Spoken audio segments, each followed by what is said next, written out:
Okay. Jaya Radha Madhava Kunja Bihari.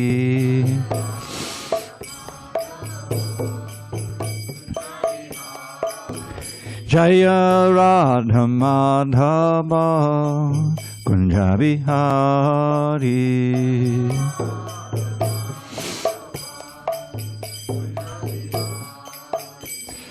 Gopi Janavallabha Girivaradhari.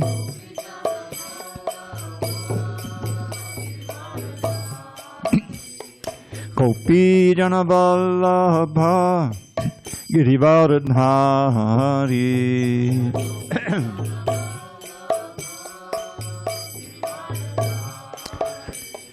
Yashodanandana Braja Jana Ranjana. Yashodanandana Braja Jana Ranjana. Yamana Tira Vanachari. Yamana Tira Vanachari.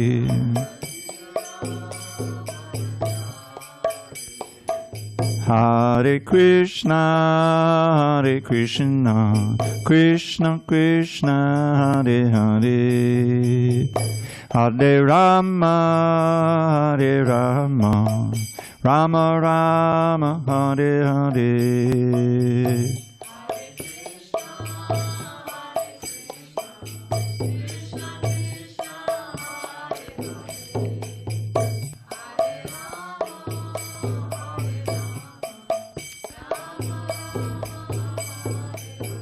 Hare Krishna, Hare Krishna, Krishna Krishna, Hare Hare, Hare Rama, Hare Rama, Rama Rama, Hare Hare.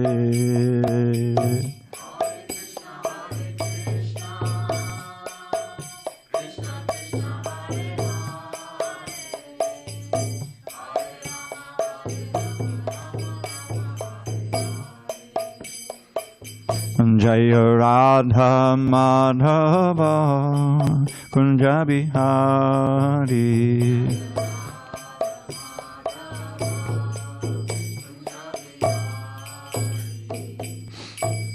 Jaya Om Vishnupad Paramahansa Padavajaka Ashtotar to the Srimad Divine Grace Srila A.C. Bhaktivedanta Swami Prabhupada Ki Jai.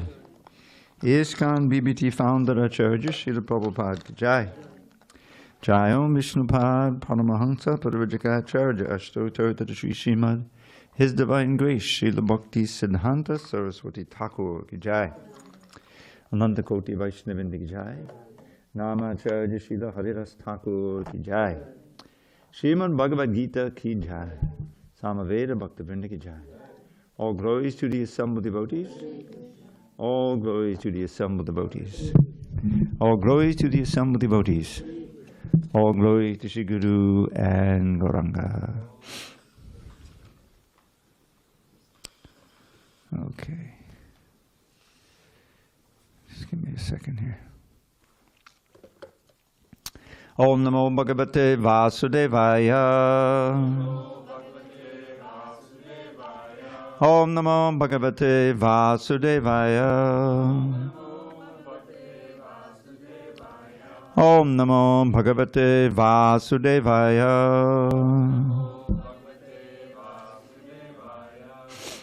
On this third day of November 2025 in San Diego, we're reading from Srimad Bhagavad Gita as it is, translation and commentary by His Divine Grace A.C. Bhaktivedanta Swami Prabhupada. And we are beginning the 12th chapter entitled Devotional Service on page 509.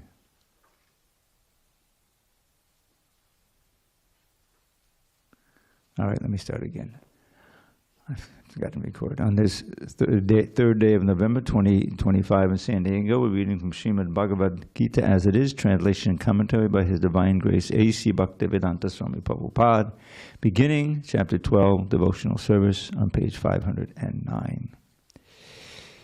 Arjuna Vacha Evam Satata Yukta Ye Muktas Tvam Paryupasate Ye Chapi Aksharam Avyaktam Tesham Ke Yoga Vittamaha. Arjuna Vacha Evam Satata Yukta Ye Bhaktas Tvam Paryupasate Ye Chapyaksharam Avyaktam Tesham Ke Yoga Vittamaha. Arjuna Vacha Evam Satata Yukta Ye Bhaktas Tvam Paryupasate Ye Chapyaksharam Avyaktam Tesham Ke Yoga Vittamaha. Arjuna Vacha Evam Satata Yukta Ye Bhaktas Tvam Paryupasate Ye Chapyaksharam Avyaktam Tesham Ke Yoga Vittamaha.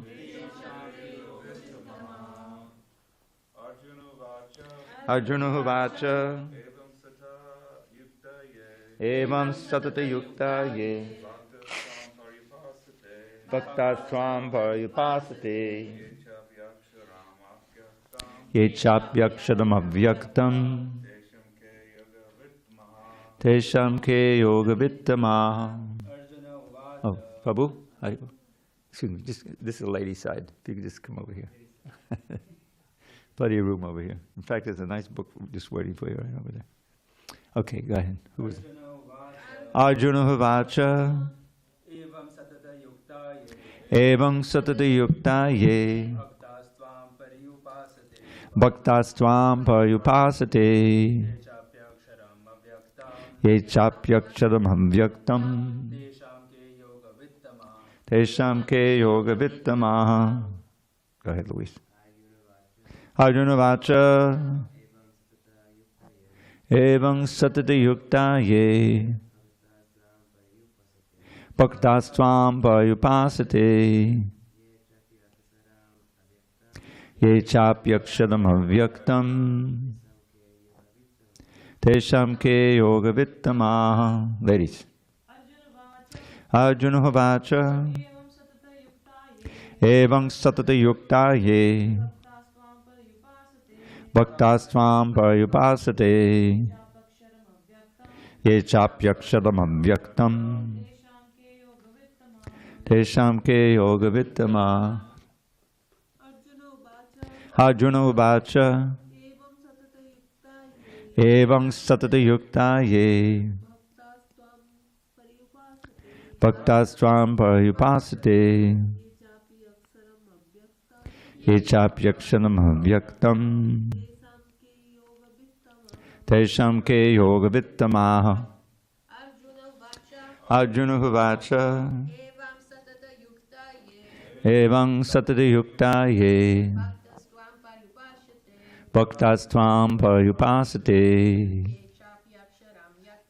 Ye Chapyaksharam Avyaktam Tesham Ke Yoga Vittamaha. Anyone online? Too late. Arjuna Vacha, Arjuna said, Evam, thus Satata, always, Yuktaha, engaged. Yea, those who, Bhaktaha, devotees, Tvam, you, Paryupasate, properly worship.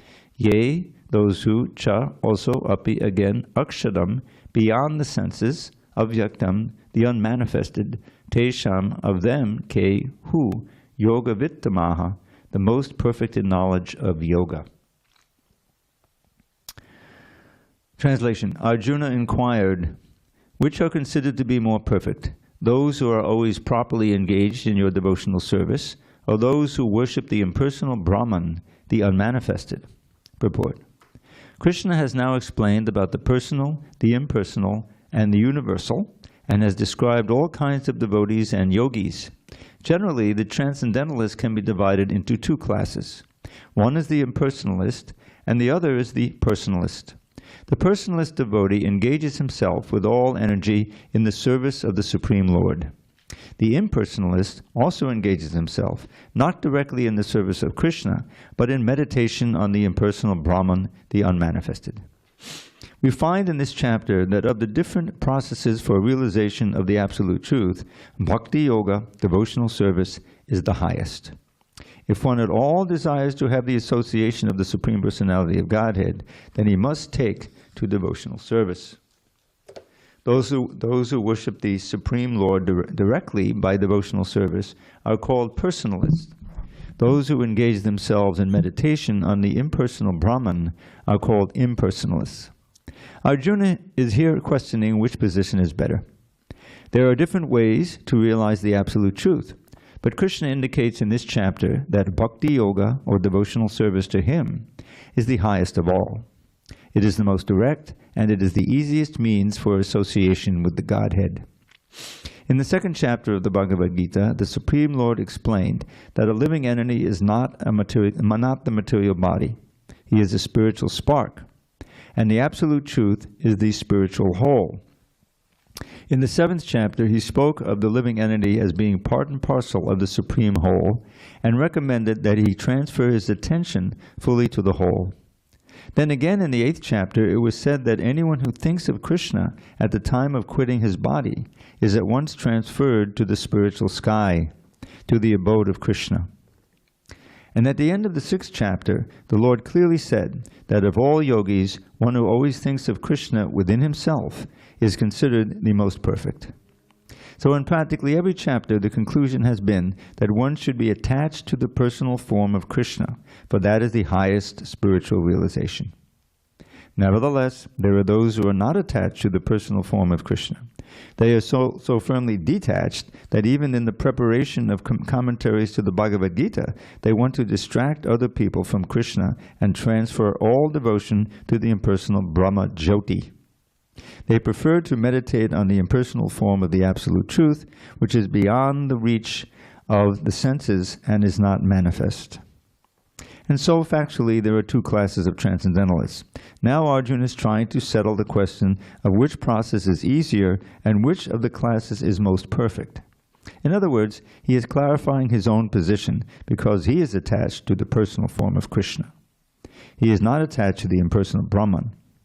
He wants to know whether his position is secure.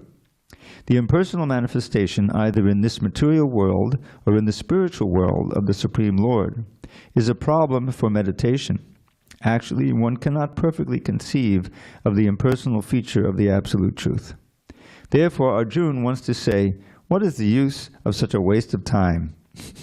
Arjuna experienced in the 11th chapter that to be attached to the personal form of Krishna is best because he could thus understand all other forms at the same time, and there was no disturbance to his love for Krishna. This important question asked of Krishna by Arjuna will clarify the distinction between the impersonal and the personal conceptions of the Absolute Truth. Om Jnana Timurandasya Jnanandana Salakaya Chakshu Unmilitam Mena Tasmai Shri Gurave Namaha. I was born in the darkest of ignorance, but my spiritual master Srila Prabhupada opened my eyes with the torchlight of knowledge. I offer my humble obeisance unto him and all members of Sri Parampara, the disciplic succession.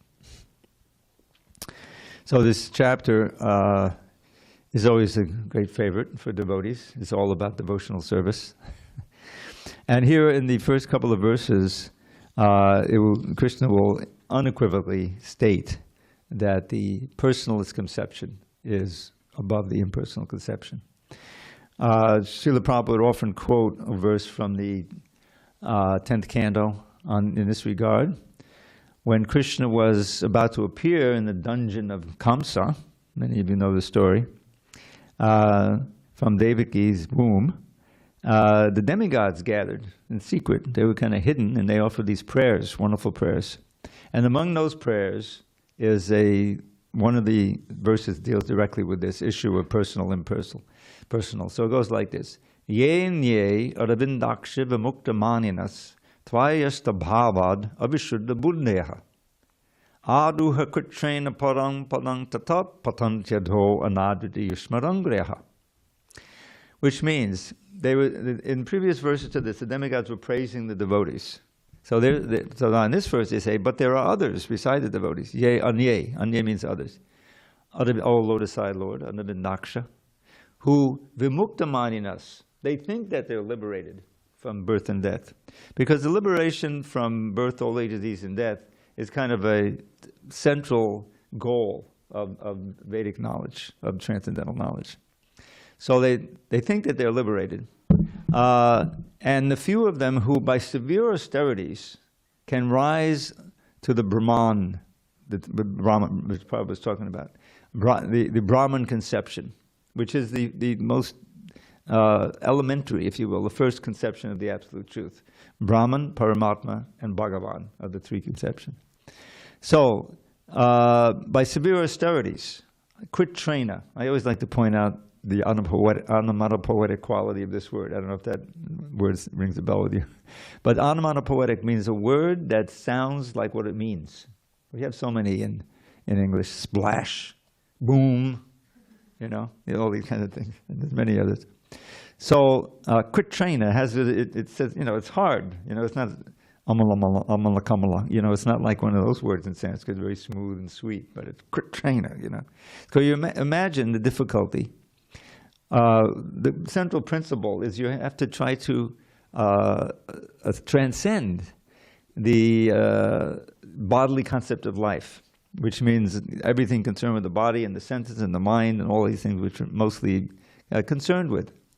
So that means you have to perform austerities. And the classic is that those who are really into it, the yogis, that if it's summertime, all right, let's go out in the desert. We'll build some fires around it. We'll really make it this austerity serious, and we'll meditate within the fires. Those fires, and that way we'll perform severe austerities. We'll make better advancement quickly. It's freezing cold, wintertime. All right, let's go up to in the Himalayas and dive into the Ganges. There's a river there, or a lake with the origin of the Ganges, right? Is it called Gangotri? Gangotri, I think. Yeah. So then we'll make it even more austere. So devotees, we accept austerities, but we're not embracing more severe austerities. The austerities that are natural, that are necessary, we accept, but we're not masochists, as it were. So the difficulty here is that, so this verse says, vimuktamaninas, they think they're liberated. They're not actually liberated. Because avishuddha buddhiya, their consciousness is not actually purified. They want, for me, I want to be liberated. I want to be free from birth, old age, disease, and death. That is a personal desire. That is a personal, that can be integrated into bhakti. But ultimately, bhakti means you're not even concerned with liberation. I don't care. Let me go to hell or heaven, wherever it is, as long as I can serve Krishna. You see, So, adhuha kuchena padam means that a few of them, not all, but a few who complete this austerity become transcendental to the body, and they rise up to the Brahman. And the Brahman, I always compare, forgive it, I mentioned this 100 times, but there's new people here. It's like a sensory deprivation chamber. The temperature is just right. They put they're in a little pool of water, and it's just the right temperature. I think they put salt in there so you can float in there, And you say, oh, this is so great, let me just relax in here. But then time goes by, and you say, wait a minute, I got to go to work. I got to go pay the rent. My children are back there. In other words, you can't stay there because it's unnatural. We are naturally engaged. We may be on the material platform, but we have places to go, people to see, things to do. We have people we relate to and we love, whatever. So they fall down. That's what the patantyadho, anadviti yushmarangriya, because they're averse to serving your lotus feet. But those who go through the three levels, so there's a verse in the second canto, vadanti tattvavidas. Tattvavidas are those who know the truth, the experienced transcendentalists.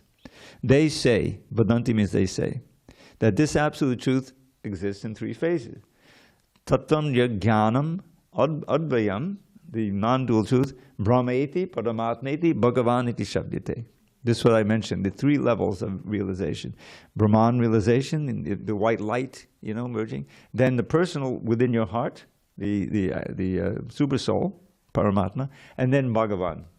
And then it's clear throughout the Bhagavatam, and here it becomes crystal clear, that the highest realization is Bhagavan realization. It includes the other 2. If you understand Krishna as the Supreme Personality of Godhead, then you'll also understand how he's present in your heart as a super soul. And you'll also understand, the Brahma Jyoti, because everywhere you see Krishna, he's glowing. You know how we put the paintings? There's always a glow. That Brahma Jyoti is actually the natural effulgence of his body. That's mentioned in the Brahma Samhita. So the fallacy of the Brahmavadis, or the Mayavadis in this case, is that they're still envious of Krishna. You see, they're still personal. They're still looking for their personal benefit, and it's very graphically explained by this great devotee Prahlad Maharaj. How many of you seen that movie? Did you see the movie Mahavatar Narsingha? Very nice. You saw it. So Prahlad Maharaj, it doesn't come out in that. I don't know if any of his prayers are included in there, but he has all these beautiful prayers, and actually 2 of them, but one of them is especially pertinent for this idea. So he's praying to Lord Nrsingadev. Of course, Nrsingadev is killed in Hiranyakashipu, and now Prahlad is offering these prayers, wonderful prayers. So this one is very famous. Prabhupada made it famous. Prayena deva munayo svavamukti kama maunam charanti vijane napararta nishta naitan vihaya kripanan vimuksha ego nanya tvarasi sharanam brahmano anupashya. I think that's the last 2 lines. So he's saying, for the most part, prayena means mostly, muniyo, these learned yogis, muniya, they're svavamukti kama. They have a lust for their own liberation. In other words, it's pretty graphic. They just, they want to, and therefore the evidence is, Vimuksha Eko, Maunam Charan, they practice silence, When did you ever see devotees silent? I mean, maybe it's chanting Hare Krishna, doing kirtan, giving class. Prabhupada was speaking like for 12 years straight, Either he's dictating his purports, or he's meeting with devotees, giving class, doing kirtan. But all the sound was in glorification of Krishna. That's the difference. So, but these impersonalists who are after their own liberation, they practice silence. Charandi Vijane, they wander where there are no people. They'll go to the Himalayas, some forest, some jungle, They don't want their meditation to be disturbed. Vijane, and here's a key phrase, Napara arta nishta. They're not determined to help others. The empathy, there is no empathy. It's all self-centered. Swava mukti kama. I'm with my own liberation, not in yours. So then Prahlad distinguishes himself from that. He says, Naitan vihaya kripananda mumuksha eko nanyam turatsi sharanam brahmato unupashe. But I'm not going to do that. I'm not going to abandon these fools and rascals who he talked about in the previous verses, who are, trying very hard, bearing the great burden of trying to enjoy sense gratification at every moment in this life, out of complete ignorance. They need to be enlightened, because only you can help them, and I need to give them you. This is the determination of the pure devotees. And we saw it perfectly in Srila Prabhupada. He was situated in the most holy place on earth in Vrindavan, and the most holy place in Vrindavan, which is the Radha Damodar temple, where all of the Goswamis used to meet and share their, the latest thing that they wrote, and just across the street, I visited several times, like down the road is Seva Kunja, where the Rasa dance was held, So Prabhupada he was set up. He had a room there. He could have just, but no, he had the order of his spiritual master. You try to give this, spread it all over the world and fulfill Lord Chaitanya's prediction. Priti bitti yachayat nagarigram sarvata prachar hoibe moranam. My name will be heard and chanted all over in all the towns and villages of the world. This is recorded in the Chaitanya Bhagavat. So Prabhupada, with his spiritual master's order and Lord Chaitanya's prediction, he felt impelled, even at age 69, not in the best of health, no money, no contacts, You know, he didn't fly over there. He took this cargo boat, you know, that he got a free passage on. So he undertook all of that austerity for us, you know, just so that others could learn about Krishna. So, and this book is a result of that. You know, you can see he's instructing us in every purport. So let's see what Krishna answers. We can guess what the answer is. We'll get it. Shri Bhagavanu Vacha Maya Veshamanoye Mam Nitya Yukta Upasate Shraddhaya Padayopetas Te Me Yukta Tamamataha. The Supreme Personality of Godhead said, "Those who fix their minds on my personal form and are always engaged in worshiping me with great and transcendental faith are considered by me to be most perfect." Purport. In answer to Arjun's question, Krishna clearly says that he who concentrates upon his personal form and who worships him with faith and devotion is to be considered most perfect in yoga. For one in such Krishna consciousness, there are no material activities, because everything is done for Krishna.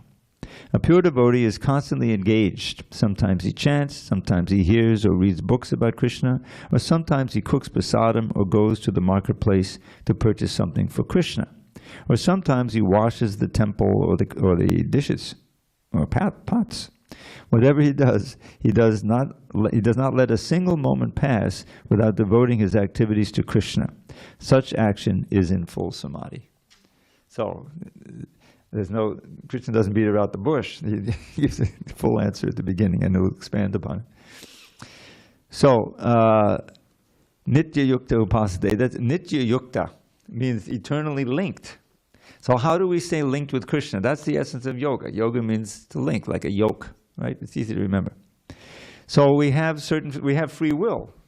Just like perfect synchronicity between the evening and the morning program. In the morning, we're studying Ambarish. We just went through Savaimana Krishna Padara, which are quoted twice in the commentaries. So Ambarish was a great king. He was ruling the earth, I think. But he was a pure devotee. With his mind, he thought of Krishna, but with his words, he glorified Krishna. Everything, all his desires, you know. So even though he was a great king, he was still completely absorbed in devotional service. And he was ruling, and he was consulting. The class I gave this morning, he was, even though he was perfectly enlightened, he was consulting the Brahmins, the learned Brahmins, about how to rule the kingdom properly and all these things, which is what he should be doing. So there's a wonderful passage. I won't go into the whole story, but there's this Durvasa Muni. Do you know what Durvasa means? Yeah, I always thought it meant his clothes are far away, so that he's going around naked. But no, it means that he's so puffed up that he's very hard to live with. Durvasa. Anyway, so he comes up again and again in the Bhagavad Gita and the Mahabharata also. So he's envious of this king because he's a great yogi, he has mystic powers, and here's an ordinary king who's getting all of this adulation and respect because he's a pure devotee. So he challenges Ambarish. He knew that Ambarish was very strict in following Ekadashi. Those who don't know, that's on the 11th day of the full moon, 11th day of the new moon, waning moon. You fast. Orthodox way is you don't even drink water, right? And you fast all day and you stay up all night glorifying the Lord. So Prabhupada made it a little easier for us. He knew we couldn't do that. No grains or beans. You can't eat grains or beans, And you should chant extra rounds. He wanted us to chant 25 rounds. So anyway, there's part of the vow of Ekadashi is to break it at a certain time in the next morning. And I read it. We have the calendar, HG calendar. It's an interval of maybe. Sometimes it's an hour and a half. Sometimes it was like 1 minute. And I said, okay, we're all going to go out there. I'm going to sit there with a little cup of halva, and you all come, and I'll give you a little, and we'll pray to be forgiven if we're outside of that. Anyway, so Ambarish was very serious about it, very strict, you know. So Durvasa comes just before that time. He didn't come with his thousands of disciples. He was alone this time. And he knew that the king was very proper, and he would greet him nicely and offer him, you know, to come and you break the fast with me, take breakfast, you know. He said, okay, but let me take a bath first, which is proper, you know, when you have to take a trip, you want to take a bath before eating, honoring prasad. So he purposely stayed in the water longer when he knew that the time was coming, and he knew it would cause a big problem for Ambarish, because if it's a big offense if you eat before your guest, right? If your guest comes, you say, well, I can't, you know, I'll just take my breakfast and I'll give some remnants. No, you have to eat with your guest.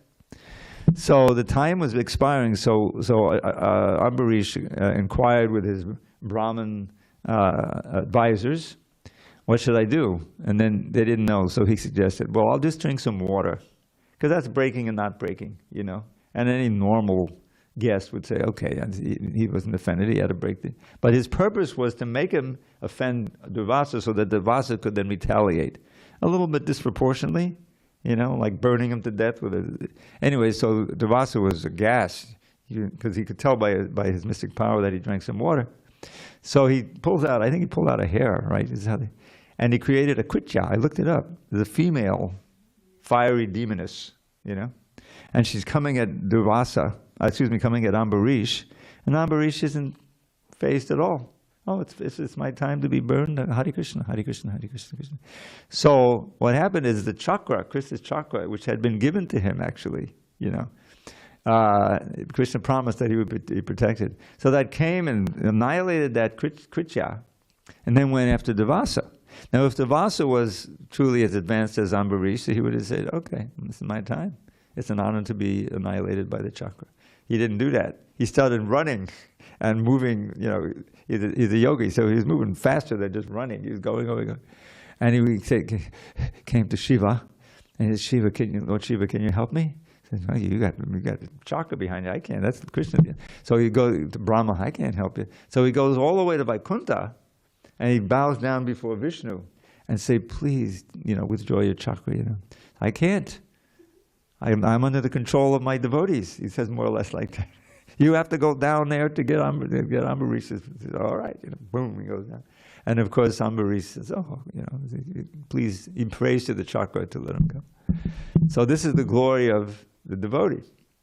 So I couldn't resist, you know, because it's such a wonderful story. So that's the contrast, because Durvasa was an impersonalist, you know. And actually, the impersonal thing can make you hard-hearted, because it's all impersonal. You know, you're focusing on the impersonal aspect, so you're not cultivating that empathy for other souls. So Krishna here, Krishna is saying it as plain as it could be. Those who fix their minds on my personal form, always engaged in worshiping me with great trend of faith, are considered by me to be the most perfect. So any comments or questions? Couldn't be a more clear answer to the question.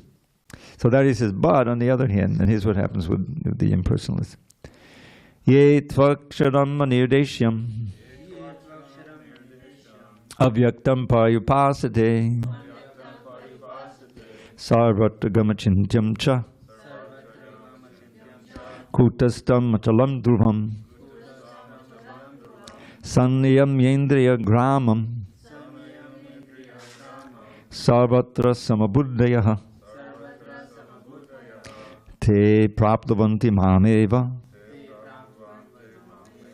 sarvabhuta hiterataha.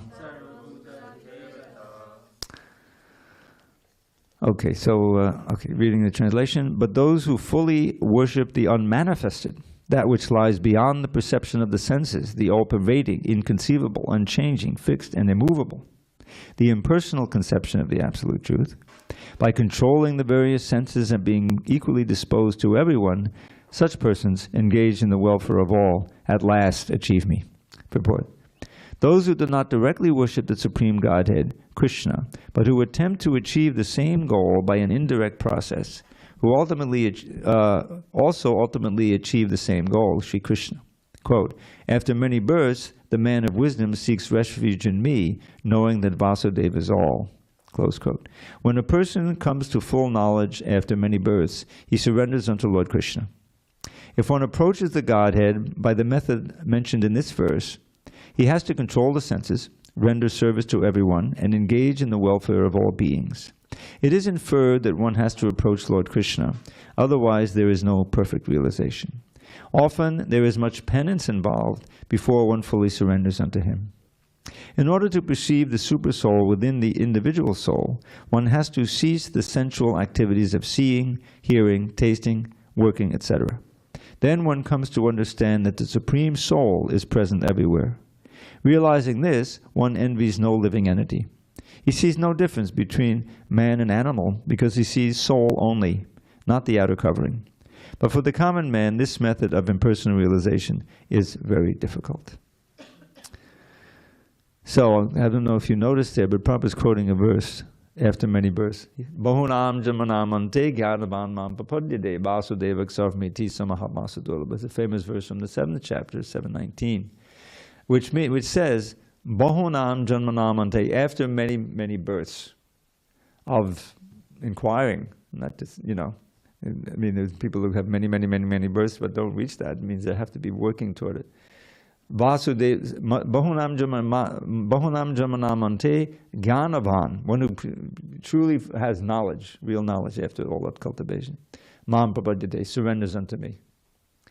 And the symptom is Vasudeva Sarvamiti, understands that Vasudeva is everything. Now, how is Vasudeva everything? Well, let's just look at our own environment here. Forgetting that it's a temple, but it's just a building. So we learn in the 7th chapter that Krishna says, my energies, these are my material energies. Earth, water, fire, air, ether, mind, intelligence, false ego. You see. So where do we look around here, either at our environment or within ourselves, and we don't, it's all composed of these 8 energies. There's solid matter, yeah.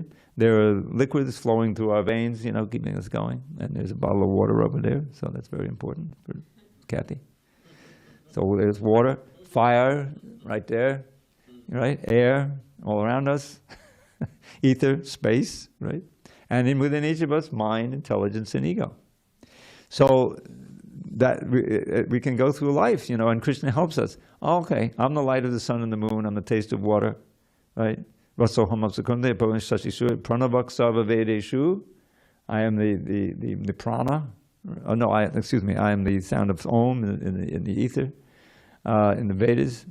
Shabda Ke Purusha. I mean, all this, any sound you hear, you can be reminded of Krishna. It's hard with the Hell's Angels when they go by on those motorcycles. You say, okay, this is also Krishna. Anyway. So, in other words, you see that Krishna is everywhere by his energies and also by his expansion as the super soul and all. So that's after many, many births of cultivation, one can take that. Then what did he do? Surrender to Vasudeva. That's the Vasudeva. Gyanavanmam papadyate. They surrender unto me. So, but why wait many births? If we can get this knowledge the way we're getting it now, this one birth, we can surrender. If you're going to have to surrender to many, many births, why not surrender now? That's the idea. So he's giving some hope here. They fully worship the man with beyond the senses, all pervading. He, by controlling various senses, be equally disposed to everyone. Now, that's an important caveat. In other words, there have to be some kind of opening toward others and trying to give them knowledge. Equally disposed to everyone. Such persons engaged in the welfare of all at last achieve me. But as we see, with Devasa and many other impersonalists, it can very much harden the heart. All this austerity, to get liberation, and then someone else, the bhaktas, those sentimental bhaktas, they get more honor than me. I can't stand it, and you go and you try to. It's not softening the heart. All that austerity without any Krishna involved is just making you harder and harder. And that's not going to get you back to Godhead. So now he gives the verdict here. Yeah, go ahead. Prabhu, that mic. Give it the mic. That's it. Oh, okay. Hare Krishna. So just a quick question. In the verse of the Gita where you say you're entitled to your duty, but you're not entitled to the fruits of your actions. Yeah, yeah. So isn't it like an impersonalist that really wants this liberation kind of not applying to that verse? Because he has the action that wants to do, but he doesn't have the fruit of his actions. So I mean, I don't know if could it be applied to that verse, or it's a little stretch? That verse is not going to help the impersonalists. Yeah. You know, because as Prahlad had said, svava mukti kama. You know, they're lust. You know, it's quite a combination. They're lusty after their own liberation. So it's all very self-centered. This impersonal thing. Whereas, you know, the bhaktas are other-centered, beginning with Krishna, and then they want to help many others to join the kirtan. You know, for their benefit, to the point of risking their lives to give Krishna consciousness, as Prabhupada did in Jesus Christ and everything. So it's a whole different mentality, because as we will learn in chapter 18, it's, you know, one of these conclusive verses, Bhaktya mam abhijanati yavanyas-chasmi tattvataha. If you want to know me in truth, tattvataha, there's only one way, bhakti. You know, by cultivating love for me, then I reveal myself proportionately. Otherwise, you can be the staunchest yogi and, you know, and live for 300 years and become all these mystic powers and everything. But Krishna's not going to reveal himself to you, because that's not pleasing to him. It's that loving devotion. You know, some simple devotee who, with actual love and devotion, gives you know, what is it? Patram pushram palam toyam. You know, Krishna accepts it and he reveals himself proportionally. But for these yogis, he's hidden. You know. So, and the impersonal is even more so. Yeah, go ahead. Yeah, go ahead. Also, so regarding the impersonalists, they do the austerities thinking that they want liberation. So they are thinking of the result to do the action. They're thinking they what? They are thinking of the result to do the action. Yeah. And on the other hand, in the Bhakti Yoga, all the devotees, as you mentioned, we don't care if we go to hell or anywhere. We just want to serve Krishna. Yeah. So we don't and have the whole thing, actually, you learn, you know, if you really think about it, the whole thing is the motivation. Why are you doing something? As Krishna makes it very clear in the Bhagavad Gita, you know, if your motivation is selfish, you're a karmi, you know, then you've lost sight of who you actually are. You've lost sight of your own self-interest, your real self-interest. As Prabhupada would quote, there's a purport, I think, at the 8th chapter. What is it?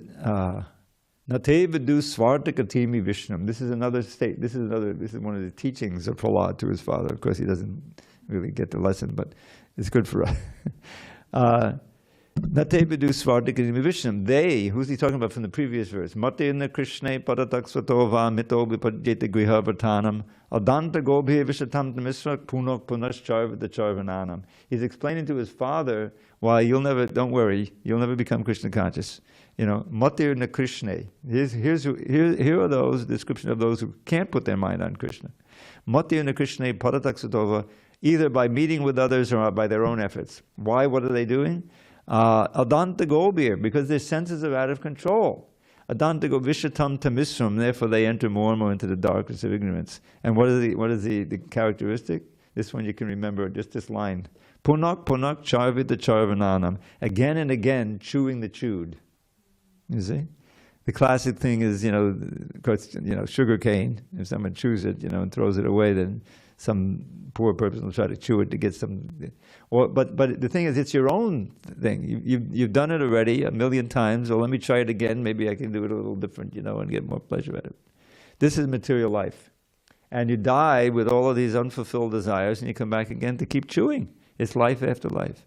So such a person cannot put his mind on Krishna, whether you do it on your own or at meeting. If you're after that repeated chewing program, you know, you may come into the temple, but you'll probably stay in the back corner there and you'll be like this. What are these guys up to?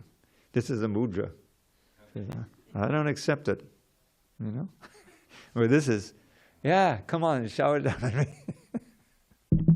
and here, speaking of mudras, this is a mudra. Abhay Dan, the gift of fearlessness. Radharani, she's always doing that. You look at her right hand there. Sometimes you have to hide it a little bit. You know, she's just chant our names, surrender to us, everything will be fine. Be free of fear, you know.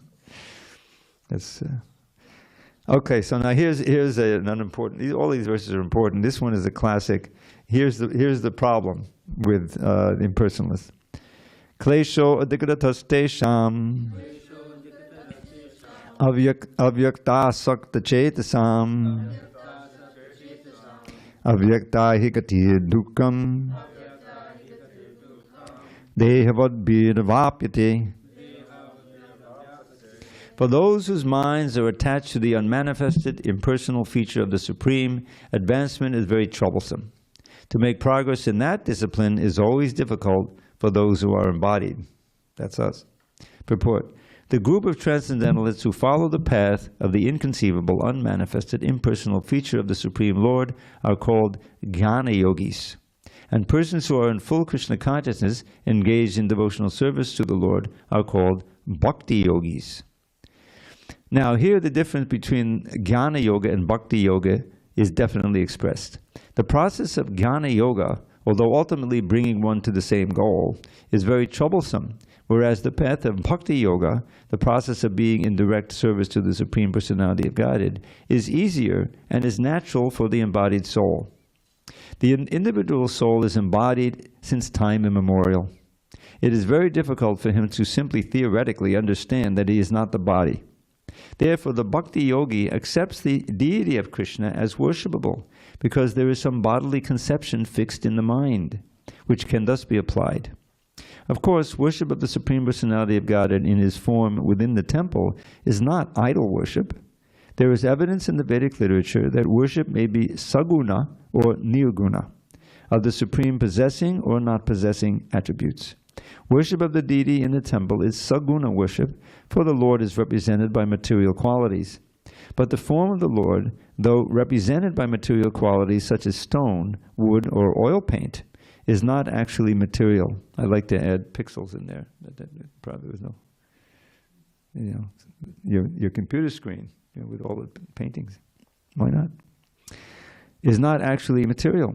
That is the absolute nature of the Supreme Lord. A crude example may be given here. We may find some mailboxes on the street, and if we post our letters in those boxes, they will naturally go to their destination without difficulty. But any old box, or an imitation which we may find somewhere, but which is not authorized by the post office, will not do the work. Similarly, God has an authorized representation in the deity form, which is called Archa Vigraha. This Archa Vigraha is an incarnation of the Supreme Lord. God will accept service through that form. The Lord is omnipotent, all-powerful.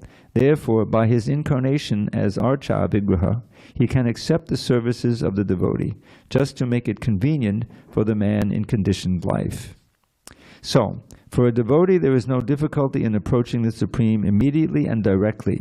But for those who are following the impersonal way to spiritual realization, the path is difficult. They have to understand the unmanifested representation of the Supreme through such Vedic literatures as the Upanishads. And they have to learn the language, understand the non-perceptual feelings, and realize all these processes. This is not very easy for a common man. A person in Krishna consciousness, engaged in devotional service, simply by the guidance of the bona fide spiritual master, simply by offering regulative obeisances unto the deity, simply by hearing the glories of the Lord, and simply by eating the remnants of foodstuffs offered to the Lord, realizes the Supreme Personality of Godhead very easily. There is no doubt that the impersonalists are unnecessarily taking a troublesome path with the risk of not realizing the absolute truth at the ultimate end. But the personalist, without any risk, trouble, or difficulty, approaches the Supreme Personality directly. A similar passage appears in Srimad Bhagavatam. It is stated there that if one ultimately has to surrender under the Supreme Personality of Godhead, this surrendering process is called bhakti, but instead takes the trouble to understand what is Brahman and what is not Brahman, and spends his whole life in that way, the result is simply troublesome. Therefore, it is advised here that one should not take up the troublesome path of self-realization, because there is uncertainty in the ultimate result. A living entity is eternally an individual soul, And if he wants to merge into the spiritual whole, he may accomplish the realization of the eternal and knowledgeable aspects of his original nature. But the blissful portion is not realized. By the grace of some devotee, such a transcendentalist, highly learned in the process of Jnana Yoga, may come to the point of Bhakti Yoga, or devotional service. At that time, long practice in impersonalism also becomes a source of trouble, because he can't give it up. Can't give up the idea. Therefore, an embodied soul is always in difficulty with the unmanifest, both at the time of practice and in the time of realization. Every living soul is partially independent, and one should know for certain that this unmanifested realization is against the nature of his spiritual blissful self. One should not take up this process. For every individual living entity, the process of Krishna consciousness, which entails full engagement in devotional service, is the best way. If one wants to ignore this devotional service, there is the danger of turning to atheism. Thus, the process of centering attention on the unmanifested, the inconceivable, which is beyond the approach of the senses, as already expressed in this verse, should never be encouraged at any time, especially in this age. It is not advised by Lord Krishna. So one pertinent fact or part of the history of ISKCON, when Prabhupada began writing the Chaitanya Charitamrita, so there's a certain hierarchy. The Bhagavad Gita, you know, it's full of very important instructions, obviously, but it is the first step, you know, in the hierarchy of books. Then comes the Srimad Bhagavatam, which is really the graduate level. But there's the postgraduate book, which is the Chaitanya Charitamrita. Now, when Prabhupada began that, the first chapter that was published as a separate book was chapter 7 of the Adi Lila. I was there in Brooklyn when it came out. And why is that? Because that chapter, that book, I think it's in chapter 7 of the Adi Lila. Yes. Lord Chaitanya is in Benares. He's taken sannyas, and that was in his wanderings. That was one of his first places he went. And there, that's known as the city of the Mayavadis. And there was one Mayavadi, Prakashananda Saraswati, who was very learned. He had thousands of disciples, and they would they read the Vedanta Sutra again and again. This is what their main thing is. Vedanta Sutra means aphorisms containing the ultimate Vedic knowledge. Vedanta, the end of knowledge. It's not an accident that Prabhupada's name is Bhakti Vedanta. I mean that the ultimate knowledge is Bhakti. But anyway, so Lord Chaitanya, he was doing his dancing and chanting, you know, through the streets, and he had others who were doing it. He was there with some friends, you know. But he had taken sannyas from in the Mayavadi line, because that's all that was available at that time. It's a long story. But he himself, of course, wasn't a Mayavadi. He's God himself. So he was dancing and chanting and ecstasy and so forth. And so they were criticizing him. And he was staying with some friends. I think Murari Gupta was there.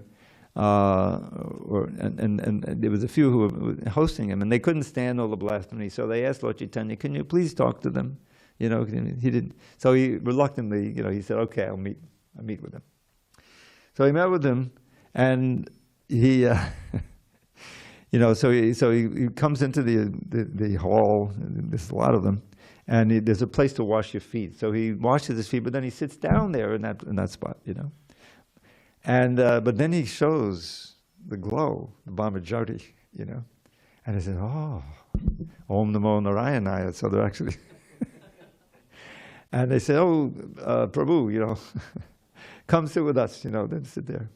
So he did that, and then they had this discussion, and they came around to where they asked him to explain. They were criticizing him because, why are you doing this dancing and chanting? You're one of us. You know, you should be talking about and studying the Vedanta Sutra with us, rather than dancing and chanting. So Lord Chaitanya, he said this, and some devotees think that Ishvara Prabhu really told him this, but no. But he said, "Oh, my spiritual master Ishvara Prabhu, he told me that you're not eligible for that. You know, you're not intelligent enough to study the Vedanta Sutra. So you just chant this mantra."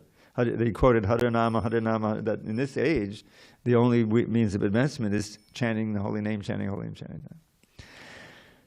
So then it came around to where they asked him to explain his understanding of the Vedanta Sutra, and he did. And he's so brilliant. I mean, he had only showed that as a boy, you know. Now he's 24 years old. So he convinced them. You know, Prakashananda Sarda, he had thousands of disciples. So he convinced his Mayavadi that bhakti was the best way, you know. And in those days, because Prakashananda was the leader, they all became bhaktas. So what is the difference? So remember in the 9th chapter, beginning of the 9th chapter, right near this famous verse, Raja Vidya Raja Guyam Pavitram Idamuttamam Pratyek Shavagamam Damyam Susukam Kartam Abhyayam. That this bhakti knowledge is the king of all education, Raja Vidya Raja, but it's very confidential. It's kind of secret. Guyam Pavitram Idamuttamam. It is its most purifying knowledge. Raja Vidya Raja Guyam Pavitram Idamuttamam Pratyek Shavagamam Dharmyam. And it gives direct perception of the self by realization. And susukam kartam avyam. It is very happily and joyfully performed. So that's the difference. We can perform the chanting and dancing. You know, it's not difficult. We can't do we can't sit for hours and do the Vedanta Sutra study. We're not eligible. You know, we don't know the Sanskrit and everything. No way. And even if we did, what are we looking to realize the impersonal? No, but the impersonal is step one. Oh, I'm sorry. Oh my God. All right, so I went over. All right, so we'll resume tomorrow. You're all invited. We have some tacos for free, and you can come taco Tuesday.